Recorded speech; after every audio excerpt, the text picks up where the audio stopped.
The portrait. A few years ago, my at-the-time girlfriend and I rented a secluded home in the country to celebrate our 3-year anniversary. Things were going well in our lives. We both just got promotions and signed a lease for our new apartment. Our jobs kept us running rampant in the weeks that followed, so this long weekend was a welcome getaway. Little did Lydia, my girlfriend, know, but I planned on making this weekend one that we would never forget. I would be proposing. The house was cozy and quaint, residing on a large plot of land that was at least a half a mile from its nearest neighbor. We had a lot of privacy, which was precisely what we wanted. The house featured a decent-sized living room, kitchen, den, and balcony on the main floor, along with a large master bedroom upstairs. I noticed it first while unpacking our bags in the upstairs bedroom. Hanging on the wall we'd be facing when lying in bed was the portrait of a stern-looking woman, sitting in a small wooden chair.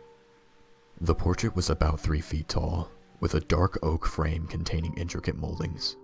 The woman looked middle-aged, with fair-toned skin and long jet-black hair cascading down her shoulders that contrasted sharply with the light gray dress she wore. Her head was noticeably disproportionate, having somewhat of an ovular shape containing a large forehead, non-existent chin, along with a small nose and mouth. Despite her relatively blank facial expression, the woman's large, piercing black eyes contained an alluringly menacing stare that appeared to follow wherever you went. An enveloping sense of being watched dampened the room, while I visibly fought temptation to look directly at the eerie portrait. "I don't think I can sleep with that thing watching us the entire time," I finally blurted out, sighing in relief at finally acknowledging the looming elephant in the room. We both stared at the painting, as if anticipating a reaction from the woman it portrayed. "Just throw a blanket over it or something if it bothers you that much," Lydia suggested nonchalantly.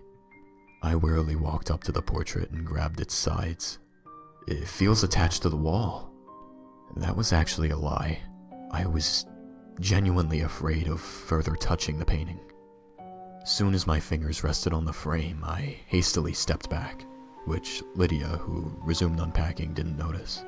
The woman's sharp, fearsome stare glared with burning antipathy, bombarding me with an unshakable feeling that something terrible would happen if I tried moving the portrait. After spewing my "it feels attached to the wall" excuse, I quickly retrieved a towel from the bathroom and draped it over the painting. The rest of our evening continued without incident. After unpacking, we made dinner, polished off a bottle of wine, and called it an early night. I forgot about the painting by the time we turned in, and didn't even acknowledge it getting ready for bed. I wanted to let Lydia pass out first so I could take the ring I picked for her, a 2.5 carat diamond, and hide it in the kitchen. I planned a 3-course dinner for us, and wanted to drop the ring in her champagne glass so she'd notice when we toasted to our anniversary. I couldn't stop thinking about how Lydia would react in the days leading up to this weekend, and commended myself for not arousing any suspicion. Unfortunately, I wound up dozing off myself while waiting for Lydia to fall asleep. A few hours later, we were awoken by a loud thump, causing both of us to shoot upright and wildly scan our darkened surroundings.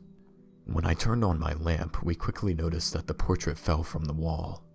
Upon further inspection, the painting didn't appear to be damaged and fell because the nail holding it had gotten loose. The bath towel I threw over the portrait came off, revealing the woman's ominous, unnerving gaze that instantly filled the room with a ghastly tension. "Lydia, that painting is just creepy," I said while preparing to get out of bed. "Just move it out of the room then," Lydia quickly responded while turning over in bed. "We'll put it back up before we leave." "Fine with me," I concurred, quickly stepping out of bed and grabbing the portrait. I walked about halfway down the hallway before stopping at a closet with enough room to fit the painting. Before sliding it into the closet, I froze upon yet again locking eyes with the painting's sinister gaze, sensing something different about its appearance. The woman looked angrier, her brow appearing more furrowed, eyes now possessing an unnerving expression of disgust and resentment. I stared at the painting for a few seconds longer, like I expected it to say something, before snapping out of my trance and hastily stuffing it in the closet. In addition to darkness, I also considered how exhausted I was from being up since 6 a.m. on top of the long drive out here, which was enough for me to dismiss my overthinking of the painting. Lydia was already asleep by the time I returned to bed, and I was able to quickly follow suit. Later that night, I had to use the bathroom, which was down the hallway. While finishing up, I heard faint scratching sounds that seemed to come from the walls. I listened closely to the light scraping that didn't appear to have any sort of rhythm and were occurring sporadically. The scratching continued as I exited the bathroom. Upon stepping out into the hallway, I pinpointed where the noises came from. The closet. The scratches subsided when I stopped in front of the closet. Upon opening the door, an umbrella and some coat hangers spilled out, causing me to release a short yelp as I backed up against the wall. The painting hadn't moved, and I assured the scratching must have been from the shifting items that fell. I tried not looking at the woman's scornful stare, although I very much felt it, watching my every move while putting back the umbrella and coat hangers.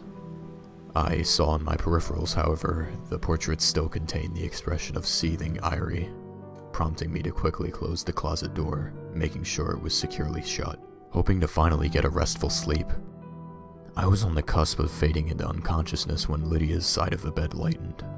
I heard her footsteps exit the bedroom and move down the hall before ceasing, and figured she must be getting herself something to drink. While dozing in and out, my ears picked up Lydia re-entering the bedroom after a few minutes, but her steps ceased. I opened my eyes after a lengthy pause, only finding Lydia fast asleep next to me. Certain she was standing in front of the bed.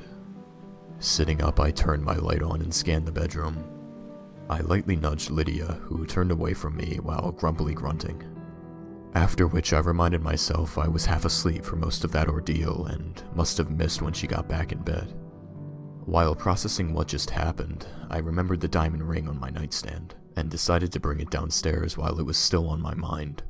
I discreetly retrieved the black ring box from my nightstand drawer and slipped it into my back pocket before tiptoeing out of the bedroom. Bringing the ring downstairs also gave me an excuse to check the rest of the house.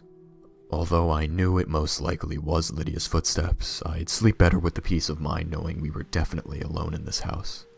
I didn't even acknowledge the closet door containing the portrait when walking down the hallway, and concealed the ring box behind some cleaning supplies in a cabinet below the kitchen sink. After checking the main floor, I was about to go back upstairs when the ceiling above me started creaking.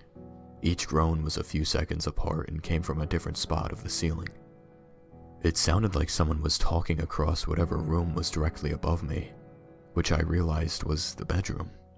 I hurried upstairs but saw nothing, nor did I find any traces of Lydia or someone else moving about, and reluctantly dismissed the creaks as house noises. A quick glance at the radio clock's glowing numbers read the time was 2:30 in the morning, causing me to scowl crankily.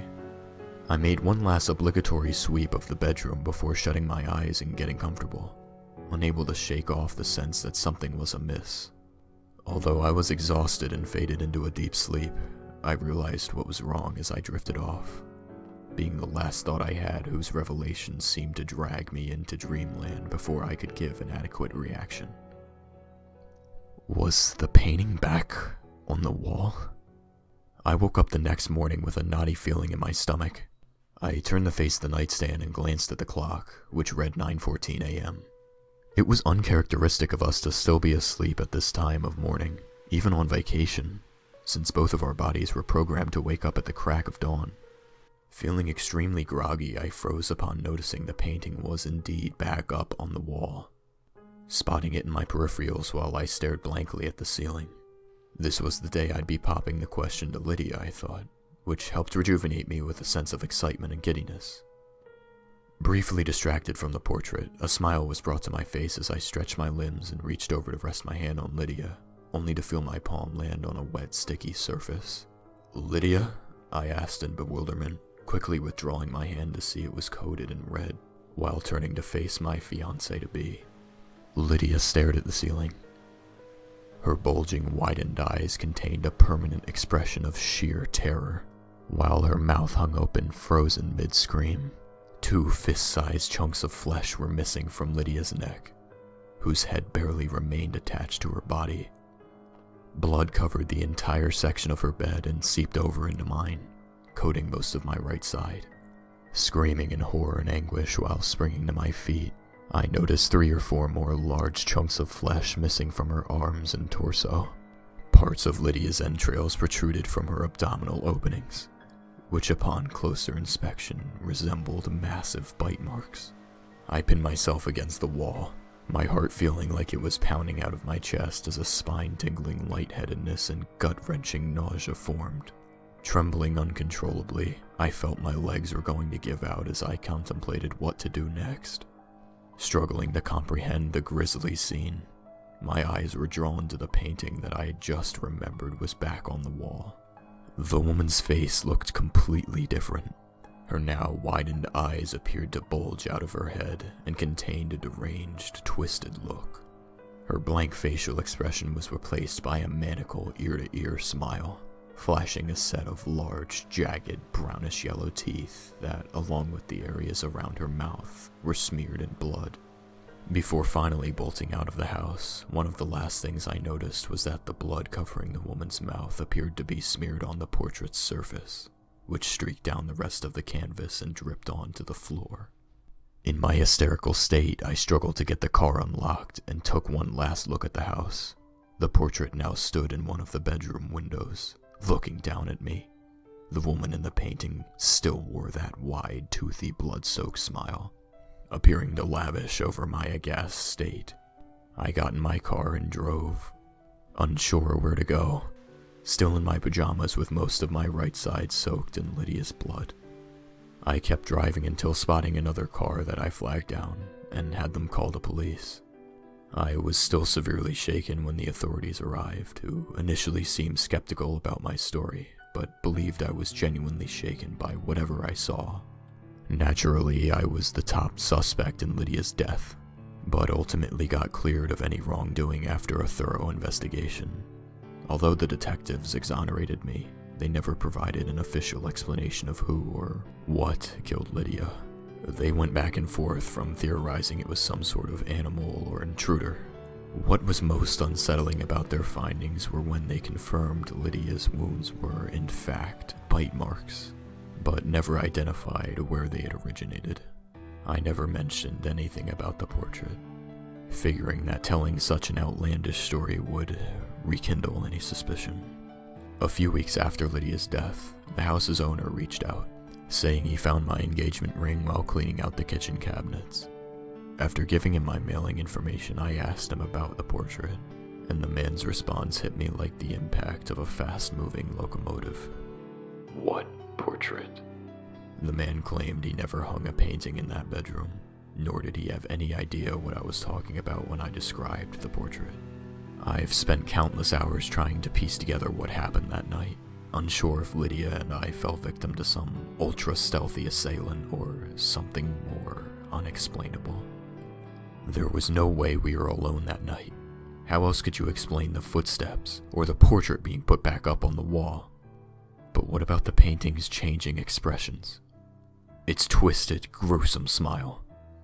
Or blood physically smeared over the woman's face, dripping onto the floor? I don't know how long I obsessed over these questions before finally accepting I would never get the answers I sought. I decided to write about what happened to me as a form of closure, among other reasons. Lydia's case is still open, but I haven't heard from the police or of any new developments in years. I finally started to move on, and even met another girl that I've had a strong relationship with over the past 16 months. I never told her about Lydia, although I regret not saying anything now. Which segues into the second reason I'm recounting that fateful weekend. I'm staying at a motel right now, after seeing what my current girlfriend bought from a local flea market. What she called a surprise that would complement our bedroom's decor, which was a project she put herself in charge of since she's an interior decorator, turned out to be my worst nightmare. My current girlfriend unwittingly purchased that same exact painting of the woman with menacing eyes and blank expression, which she hung on the wall directly across from our bed.